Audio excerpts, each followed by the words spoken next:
Entre la Polytech et le Shell Eco-Marathon, c'est une longue histoire, aussi longue que cette série impressionnante de trophées.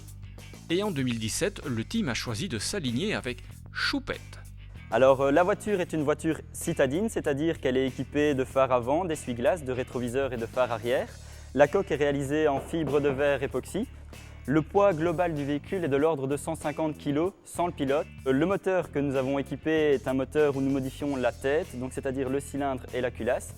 Pourquoi faisons-nous ça? Et tout simplement parce que le revêtement qui équipe ce cylindre et cette culasse sont beaucoup plus performants et donc nous permettent d'avoir moins de frottement et donc finalement consommer moins.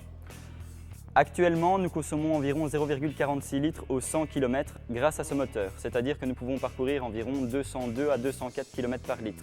Dans la course à l'économie, quelques gouttes peuvent faire la différence. Il faut avoir le pied léger bien sûr, et surtout un moteur parfaitement réglé. Ici on a le moteur jumeau de celui qui se trouve dans le véhicule et un ordinateur qui nous permet en fait d'en changer les paramètres afin d'avoir la meilleure combustion possible et donc avoir aussi un moteur qui consomme le moins possible d'essence. Et donc en fait, grâce à cet ordinateur, on va régler les paramètres du moteur via ce calculateur qui se trouve ici.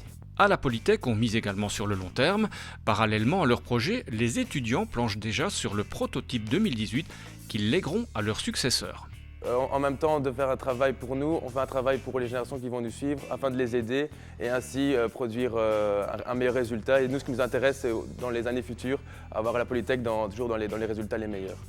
Donc le gros travail de cette année, ça a été la direction, donc le train avant. Donc on a conçu un système qui permet de perdre le moins d'énergie possible lors des virages. Et on l'a modélisé, donc on peut le voir ici sur le nouveau châssis pour l'année prochaine. Au Shell Eco-Marathon, le plus important, ce n'est pas de participer, mais d'éviter la panne sèche, la panne d'idées.